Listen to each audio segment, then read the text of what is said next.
First of all, if I implied that we were the only ones in this boat, then I misinformed you. All of the cities have an arena number and are responsible for updating their housing element. Is it part of that number? No. The overall county-wide number is much higher than 13. 13,000 for our purposes is just for the unincorporated area. And you are absolutely correct. We do have a number of town sites that are areas that are looked at as to potential areas for growth, particularly in the lower income areas. So we do have to show that there is available land in Sealy and Heber and Nyland, Winter Haven, and places like that. And you are absolutely right that the number is higher than what is a realistic goal for the growth rate of the unincorporated area of the county. However, the way the state works, we don't really have a choice. We have to show that it's possible, even though it's not probable. Whereas, say, the city of El Centro easily can take its numbers, which are around, say, 2,000 or 3,000, maybe at most, and generate those units if another housing boom were to come in. Planning, zoning, and development law used to be pretty much guidelines, and this is obviously kind of a mandated type of thing as opposed to guidelines. It used to be that that whole smear was basically guidelines, and there were obviously things that came in. I think second dwelling is one of them where it's not a guideline anymore. You have to provide second dwelling, but this is a mandate. Yeah, and I use Santa Barbara not to slam them, but to use them as an example as to one of the reasons why the regs are done. Right, but it is a mandate under certain assembly bill, I guess. Well, the housing element required has been a mandate for the last 20 years. Every 5 years it's supposed to be updated. What we were referring to with regards to the latest... the numbers? The numbers come up every time they do a cycle. And last time we had 7,900, this time we have 13,000. And SCAG reassesses it. SCAG reassessed it this last time, looked at it and went, gee, you guys didn't come close. And we're like, yeah, we're a rural county, we're never going to come close. You guys are far-fetched. But it doesn't change our requirement from the state to show that it's possible. But the newest... Where does that requirement show up? In the land use, or the government code.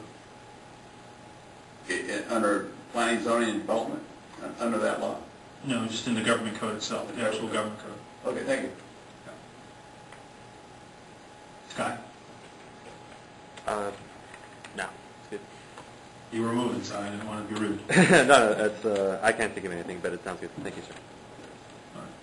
All right, any other member of the public wish to come forward? All right, let's move it back to the checklist. Now, this checklist was prepared by our consultant, so it's a little different from the last ones, but it is still the same checklist as prescribed by the California Environmental Quality Act. So, moving on, starting on page 10, number 1, aesthetics. A through D are marked LTSI, and again, for the public, it's less than significant impact, is what LTSI stands for. Any comments or concerns? Page 11, agricultural resources, A through C are marked LTSI. Any comments or concerns? Page 12, number 3, air quality, A through E is marked LTSI. Any comments or concerns?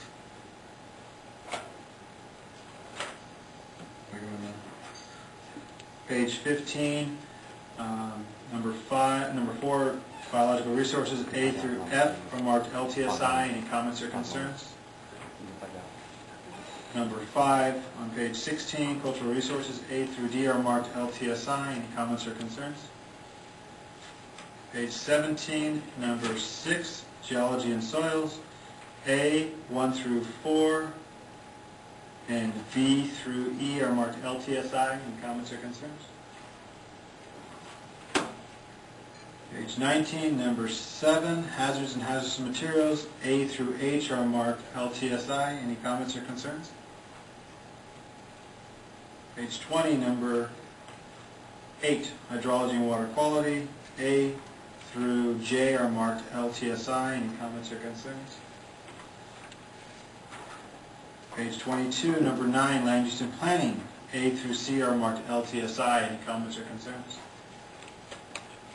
Page 23, number 10, mineral resources, A and B are marked LTSI. Any comments or concerns? Number 11, noise. A through F is marked LTSI. Any comments or concerns? Page 25, number 12, population and housing. A through C are marked LTSI. Sorry. Not going to be less than significant. Which one? Nothing. Never mind. Any comments or concerns on housing and population? Okay. Number 13, public services. A through E are marked LTSI. Any comments or concerns? Page 27, number 14, recreation. A and B are marked LTSI. Any comments or concerns? Number 15, transportation and traffic. A through G are marked LTSI. Any comments or concerns? Page 29, number 16, utilities and service systems. A through G are marked LTSI. Any comments or concerns?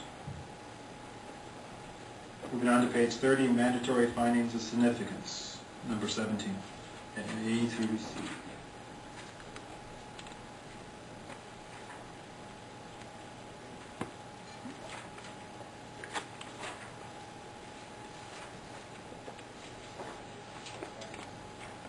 Gentlemen?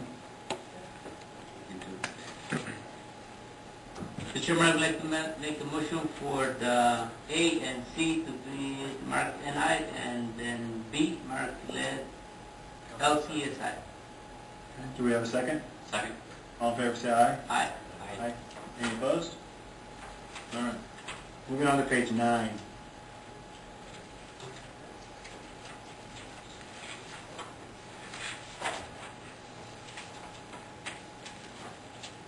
Mr. Chairman, I'd like to make a motion for a negative declaration with the minimum impact. Okay. We'll make sure it gets modified. Okay. Second. All in favor say aye. Aye. Aye. Any opposed? All right. Mr. Black, the project receives a negative declaration. Should you or any member of the public, well, you can't. Should the county or any member of the public wish to appeal, that must be done so with the county in the next 10 days. Otherwise, the project will be circulated soon to CCOR for a minimum of 30 days and to the state clearinghouse. Thank you. Pass your forms forward, please.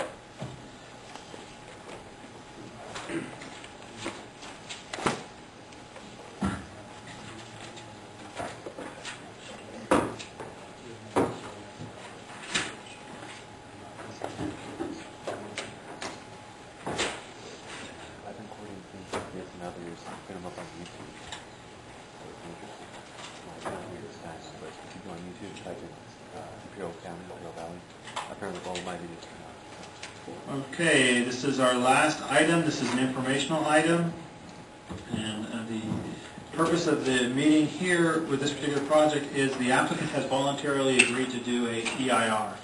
This project is such a scale that typically this committee would have assessed it as an EIR. The applicant understands that and has proposed to voluntarily do an EIR. We did have a scoping meeting, I believe last week, Richard, is that correct? And we are bringing it to you as a committee for an informational item. There will be a presentation on the subject, and your comments are more than welcome, as well as the county public. Richard? Yes, Richard Cavanaugh on behalf of the project. The proposed Procalamos residential project is the residential portion of the larger Procalamos project, which is located north of the Calexico East Port of Entry. The 180-acre proposed project site consists of remainder A from tentative tract map 973, which was an industrial and commercial project, plus an additional smaller parcel east of State Route 7. The site is located at the northeast corner of South Alamo Canal and planned Wesley Anderson Road, west of the Alamo River and south of South Alamo Lateral 4. The proposal for a major subdivision includes amendments to the county general plan and Gateway to the Americas Pacific plan to include the project within the Gateway SPA and to allow the project to be served by the SPA water and sewer facilities. The proposal also includes an annexation, change of zone from A3 heavy ag to Gateway residential